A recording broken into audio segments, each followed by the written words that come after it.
Hello friends, today we are going to learn about wildlife conservation. So what is wildlife conservation? Conservation of biological diversity has become a global concern. There are basically two types of conservation options, that is in situ conservation and ex situ conservation. In situ conservation or on-site conservation. It is a process of protecting an endangered species in its natural habitat. An in situ approach includes protection of a group of ecosystem through a network of protected areas like biosphere reserves, sanctuaries, national parks and sacred trees. The benefit of in situ conservation is that it maintains recovering population in its surroundings where they have developed their distinctive properties. Now let us understand what is a biosphere reserve. Large areas of protected land for conservation of wildlife, plants and animal resources are living in the area. Each biosphere reserve is intended to fulfill three functions. First one, a conservation function, that is to contribute to the conservation of landscape, ecosystem, species and genetic variation. Second one, a development function, to foster economic and human development which is socio-culturally and ecologically sustainable. A logistic function, to provide support for research, monitoring, education and information exchange related to local, national and global issues of conservation and development. So let us now understand what are the different zones of biosphere reserve. Core area.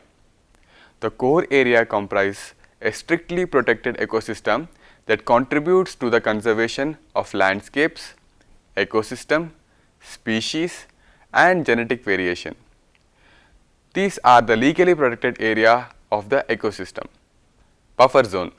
The buffer zone surrounds or adjoins the core areas. It is used for activities compatible with sound ecological practices that can reinforce scientific research, monitoring, training and education. Transition area. The transition area is the outermost part of biosphere reserve where the greatest activity is allowed, fostering economic and human development that is socio-culturally and ecologically sustainable.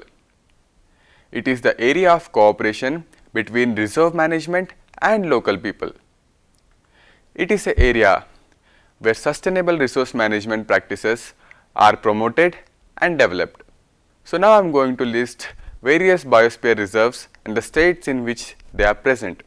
Nilgiri Biosphere Reserve, Tamil Nadu, Kerala and Karnataka. Gulf of Mannar Biosphere Reserve, Tamil Nadu.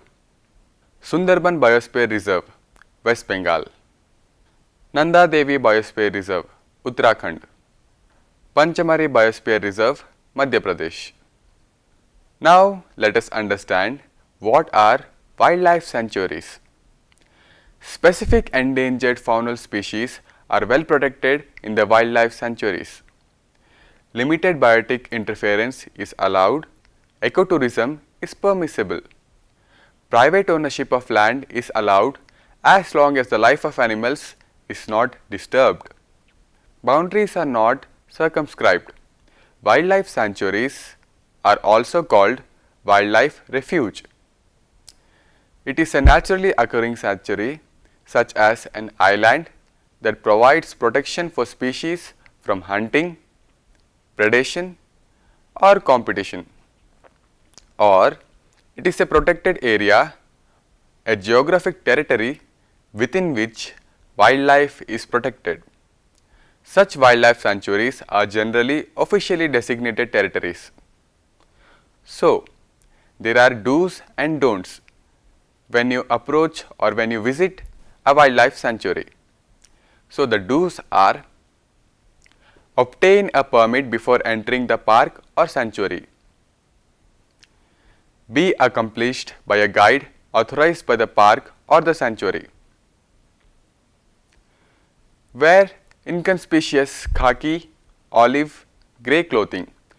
Bright clothes, particularly white, black or red, are not advisable. Drive slowly at a prescribed maximum speed of 20 km per hour. Maintain silence to have a close look on wildlife. So these were the do's that you have to do when you visit a wildlife sanctuary. Now let us discuss the don'ts which we should not do when we reach a wildlife sanctuary. Don't enter the park before or after specific time. Don't enter prohibited area of the park. Don't carry pets, transistors, tape recorder or musical instrument in the park or sanctuary. Do not cook anything inside the park. Do not feed the animals. Do not throw trash inside the park. Now let us discuss some famous wildlife sanctuaries. Bhagwan Mahavir Wildlife Sanctuary, Goa, established in 1978. Dandeli Wildlife Sanctuary, Karnataka, established in 2002. Indira Gandhi Wildlife Sanctuary and National Park, Tamil Nadu, established in 1989. Now let us learn about national parks.